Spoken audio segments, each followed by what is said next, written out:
오늘도 주님의 말씀을 통해 하나님 나라를 누리는 복 있는 성도들 되시기를 주님의 이름으로 축원합니다.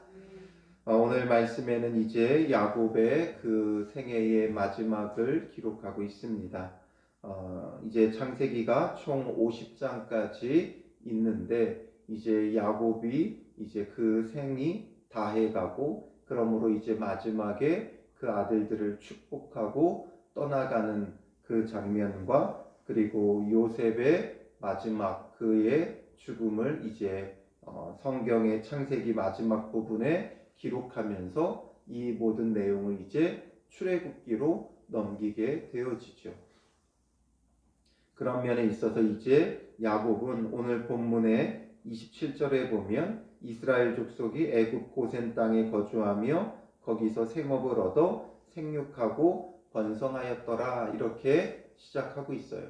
이제 야곱이 이스라엘이 되고 그들이 그 가족이 애굽에 잘 정착해서 그곳에서 생육하고 번성하고 있음을 보여주고 있죠. 이 애굽 땅에 들어온 야곱의 그 가족들은 약 70명이었어요. 남자 숫자만 70명이죠. 딸들과 며느리들과 또 어린아이들까지 하면 좀 더 됐겠지만 성인 장정 그 당시 숫자를 세는 개념으로는 70명이 이주해 왔어요. 70명 하면 대가족이긴 하죠. 그러나 한 민족이라고 할 수는 없는 아직은 아주 미미한 존재에 불과했습니다. 그러나 그들이 애굽 땅에 와서 잘 정착했고 이제 그 애굽 땅 안에서 430년을 있으면서 이제 60만이라는 어마어마한 숫자로 이제 나라로 형성되어지게 되어지는 거죠. 그리고 28절에 야곱이 애굽 땅에 17년을 거주하였으니 되어 있죠. 야곱이 이제 애굽 땅에 들어와서 바로에게 축복을 하죠. 그때 바로가 그 나이를 물어볼 때 130세다 이렇게 밝혔는데 이제 애굽 땅에서 17년을 살았으니까 147세가 되어지죠. 그대로 이제 성경에는 그의 나이가 147세라 이렇게 기록을 하고 있습니다. 그리고 29절에 이스라엘이 죽을 날이 가까움에 그의 아들 요셉을 불러 그에게 이르되 이제 이스라엘 야곱이 요셉을 불러서 그에게 아주 중요한 약속을 하나 받아내요. 그게 무엇이냐 하면 이제 내가 내 은혜를 입었거든 청하노니 내 손을 내 허벅지 아래에 넣고 인애와 성실함으로 내게 행하여 애굽에 나를 장사하지 아니하도록 하라 말하고 있어요. 그가 약속을 받는데 허벅지 아래 손을 넣으라 그래요. 이건 이 고대 사회의 이 고대 근동 사람들에게 아주 중요한 상호 간의 약속을 받아낼 때 하는 거죠. 이게 언제 있었어요? 아브라함이 그의 집 종 엘리에셀에게 자기 허벅지에 손을 넣으라고 하면서 이삭의 결혼 문제를 위해 약조를 받고 그를 바단 아람으로 보낼 때 했던 일이죠. 그래서 이들은 이렇게 허벅지 아래 손을 넣었어요. 사실상 이게 완곡한 표현이라 허벅지 아래에 넣었다라고 표현하고 있지만 이거는 성기를 의미해요. 그러니까 그만큼 우리가 보기엔 좀 남사스럽죠. 남의 성기에다가 손을 집어넣고 약속한다는 게 그렇지만 이 시대 이 문화에서는 이 성기는 생명을 상징하죠. 그러면 생명을 걸고 약조를 하는 그런 아주 중요한 행위였어요. 그렇게 아주 중요시 여기면서 그가 요청했던 약속은 뭐예요? 애굽의 나를 장사하지 아니하도록 하라라는 거죠. 이 땅에 장사하지 말라는 거예요. 비록 이 애굽 땅을 통해 하나님께서 이 야곱과 그의 가족을 구원하셨지만 자기의 장래는 이곳에다 치르지 말고 30절에 보면 내가 조상들과 함께 눕거든 너는 나를 애굽에서 메어다가 조상의 묘지에 장사하라 이렇게 요청하고 있어요. 이 땅에 장사하지 말고 이제 조상의 묘지, 이들의 조상의 묘지가 어디예요? 가나안 땅의 막벨라 굴이죠. 아브라함이 사라가 죽었을 때 이 막벨라고를 사서 그 땅에 이제 그들의 묘지를 삼았고, 이제 조상 때부터 아브라함과 사라, 이삭과 리브가, 그리고 이제 레아를 그곳에 장사했었고, 이제 야곱도 그곳에 장사해 주기를 요청하고 있는 거죠.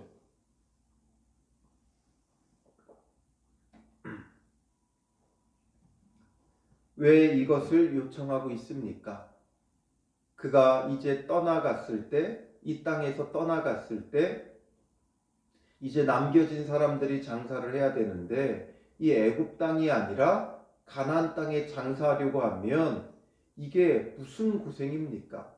사실상 요즘도 이제 시대가 달라져서 매장보다는 화장을 많이 하죠.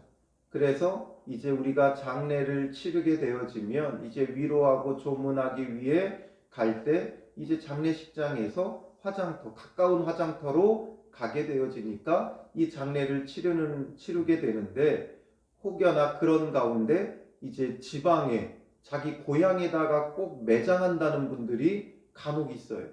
그럼 우리가 같이 위로해 주기도 하지만 그 수고와 고생은 만만치 않죠. 지방까지 가서 그 장례를 치른다는 게 요즘 시대에 차를 타고 가도 결코 쉽지 않아요. 저기 전라도나 경상도 쪽에 매장을 하게 돼서 동행을 하게 되면 쉽지 않죠. 그래서 따라가는 사람들이 요즘은 많지 않아요. 아주 그냥 소수, 정말 친인척이 아닌 이상 장례식장에서 모든 걸 끝내고 보내고 말죠. 그런데 지금 이 시대에, 이 야곱 시대에 지금 가나안 땅에 가서 장례를 치른다고 하면 이게 무슨 고생입니까? 이 지금 거리가 애굽에서부터 가나안 땅까지 400km예요.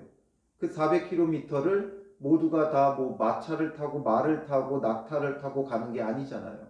물론 높은 신분의 사람들은 그러했겠지만 또 대부분의 그 장례 행렬은 걸어서 가야 돼요. 그 걸어서 가야 되는 그 길 너무나 수고스럽고 고생스러운 거예요.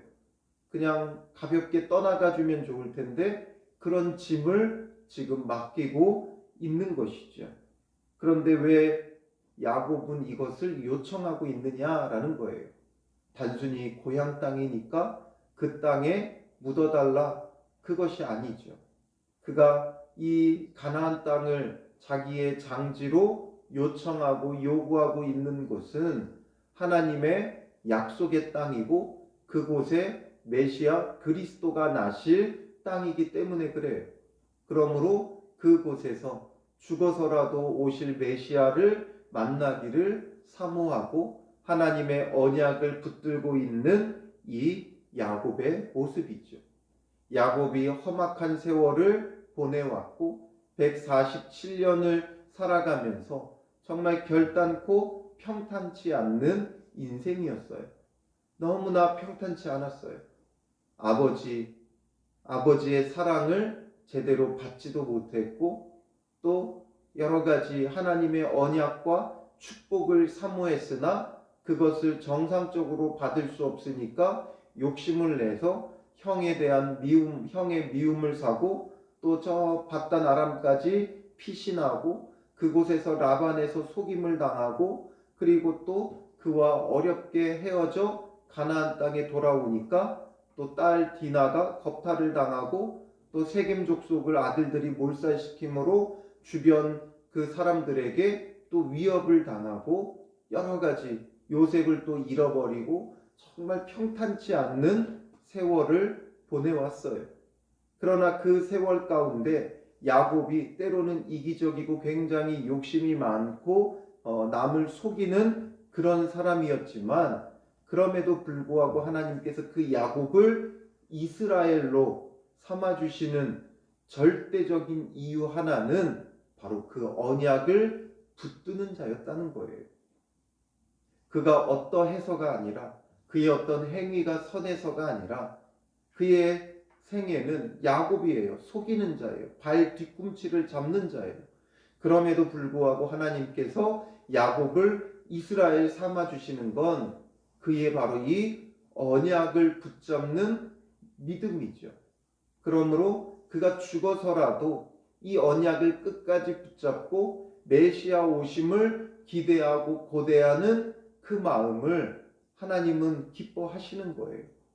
그러므로 그의 자손들이 너무나 고생스럽고 수고스러울 것을 알면서도 그는 지금 가나안 땅에 장례를 치러주기를 요청하고 있는 것이죠. 그러니 이 믿음을 하나님께서는 굳게 사는 거예요. 오늘 우리의 삶도 마찬가지죠.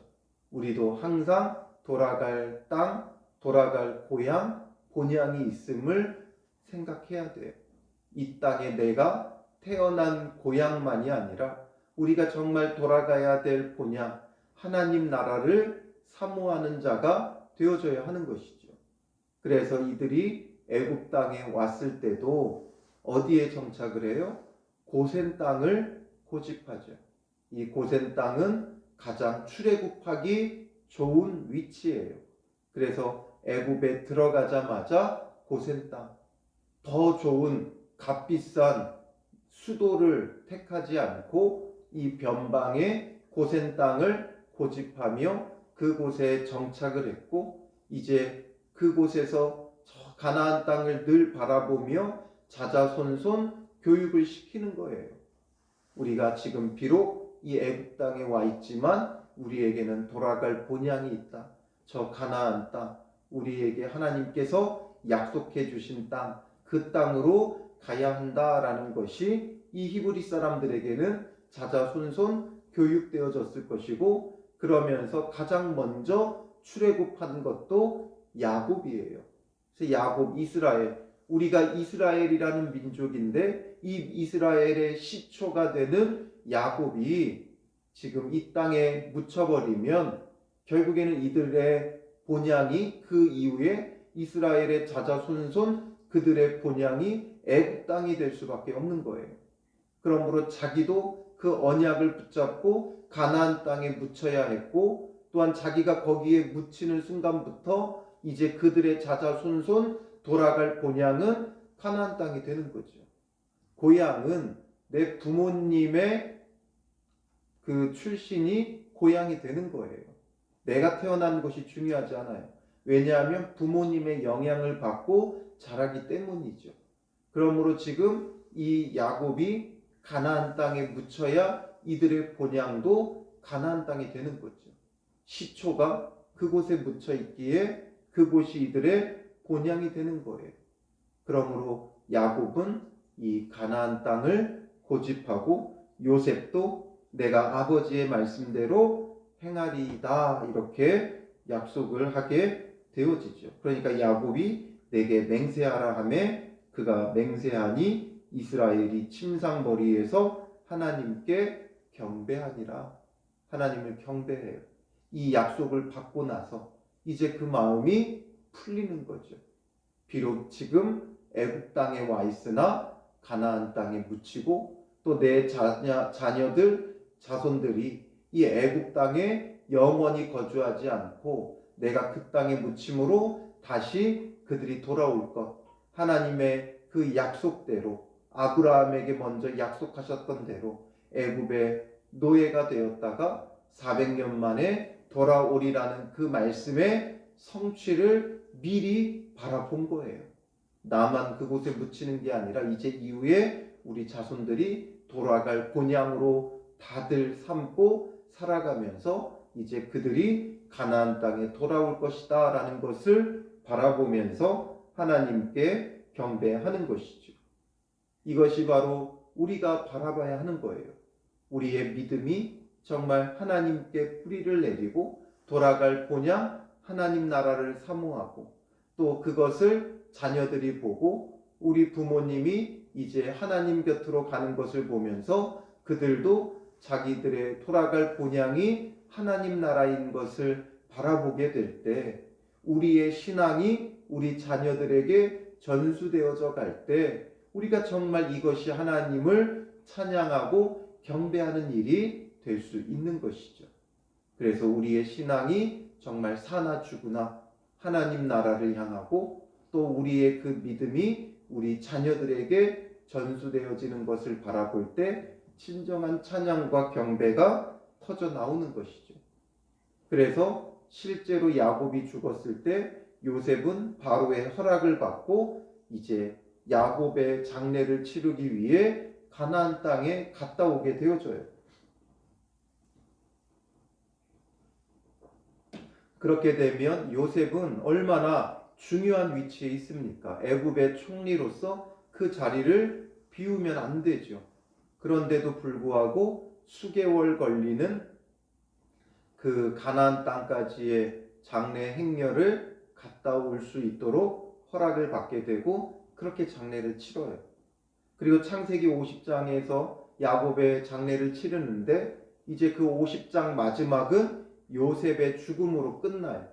그런데 요셉도 죽으면서 무엇을 부탁하게 돼요? 50장 24절부터 26절에 보면 하나님께서 이제 그 후손들에게 요셉이 하나님이 당신들을 돌보시고 이 땅에서 인도하여 내사 맹세하신 땅에 이르게 할 것이다. 그러니 그때에 내 해골을 메고 올라가겠다 하라 하면서 약속을 받아내요. 자기는 일단 지금 이 애굽 땅에 묻히게 되겠지만 출애굽할 때 내 해골을 메고 올라가 달라고 요청을 하죠.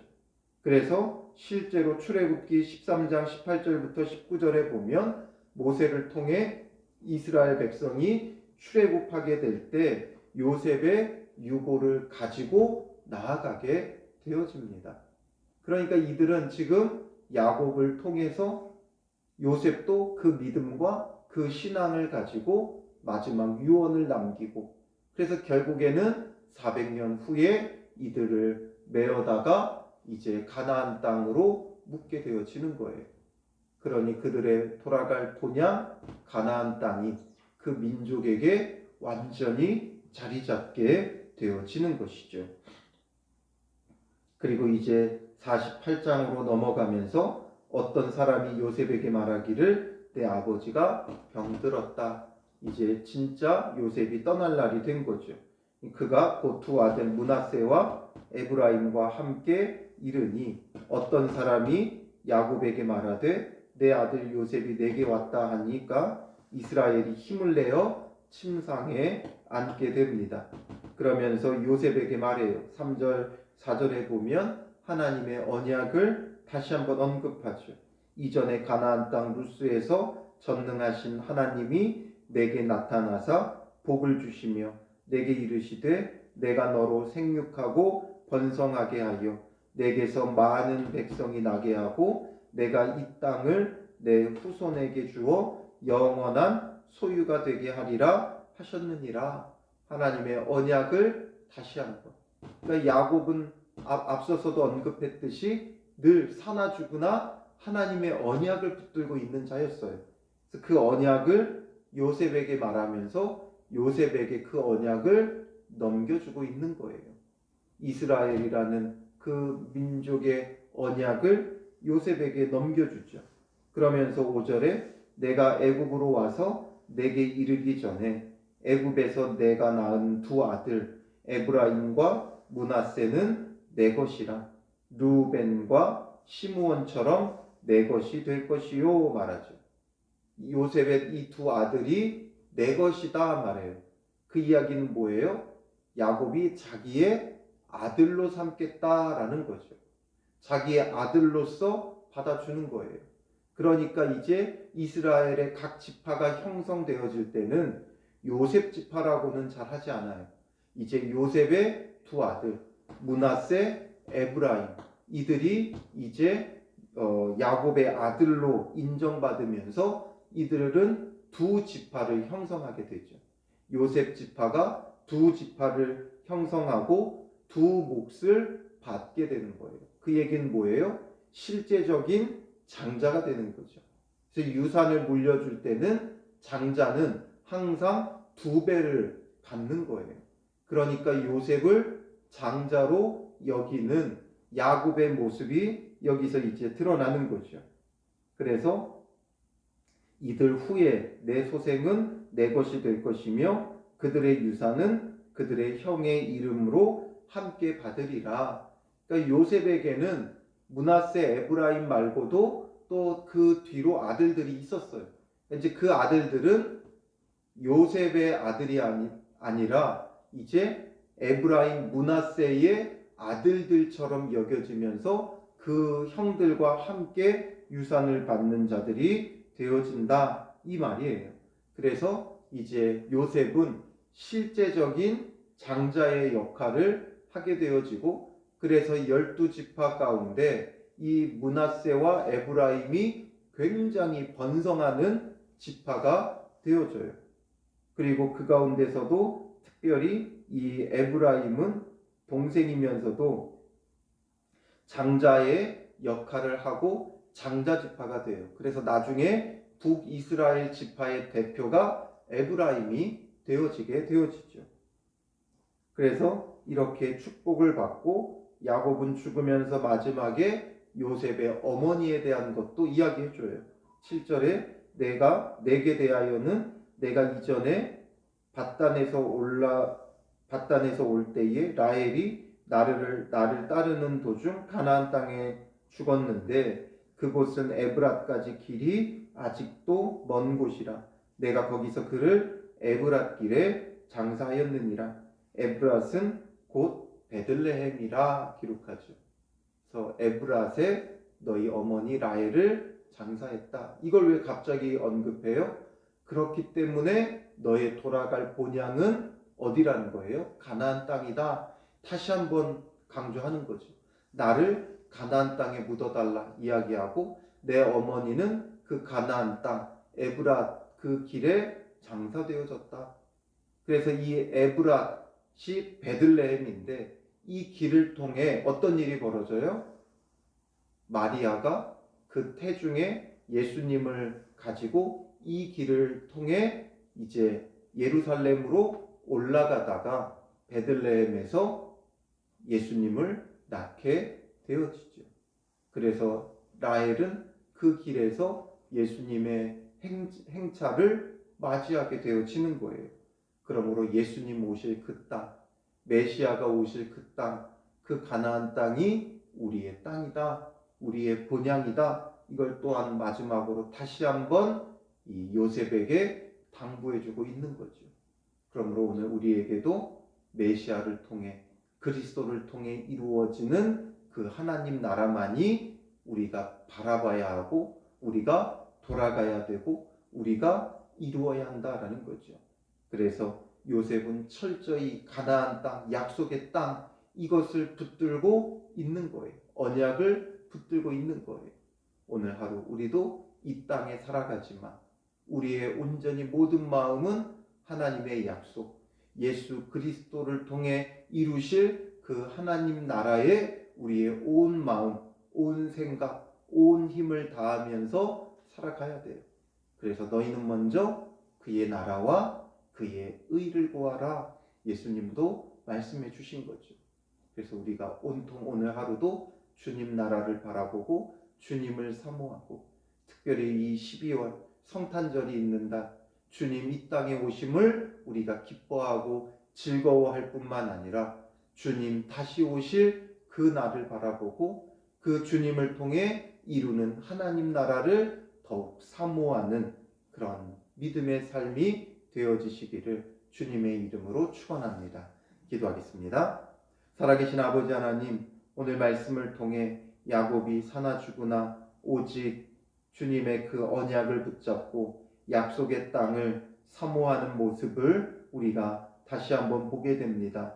그가 비열하고 야곱스러운 인생, 험악한 인생을 살아왔으나 하나님께서 그를 택하시고 인정하시고 이스라엘로 삼으심이 이 언약을 붙드는 것임을 우리가 다시 한번 깨닫사오니 오늘 우리도 헛된 것 바라보고 헛된 것 구하는 자 되지 말게 하시고 하나님의 언약의 말씀을 붙잡고 예수 그리스도를 통해 이루어져 가는 오직 하나님 나라가 우리의 사모할 바가 되게 하시고 우리의 사모함이 되게 하셔서 그의 나라와 그의 의를 구하는 믿음의 삶 되게 하옵소서.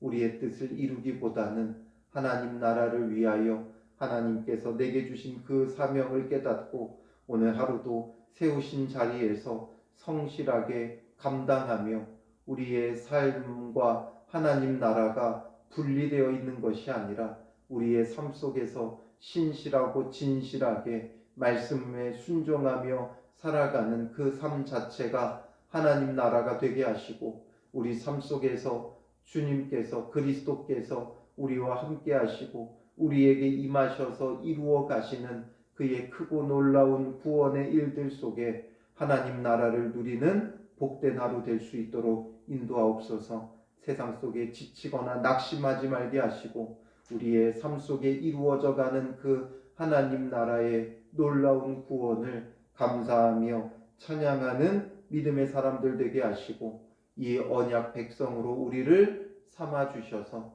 이 요셉의 두 아들을 그의 장자 삼아 주시는 하나님의 놀라우신 은혜를 바라보며 우리가 언약의 후사로 약속의 후사로 복된 하나님 나라를 유업으로 얻는 은혜를 오늘 하루도 마음껏 누릴 수 있도록 인도하여 주실 줄 믿사오며 예수님의 이름으로 기도합니다. 아멘.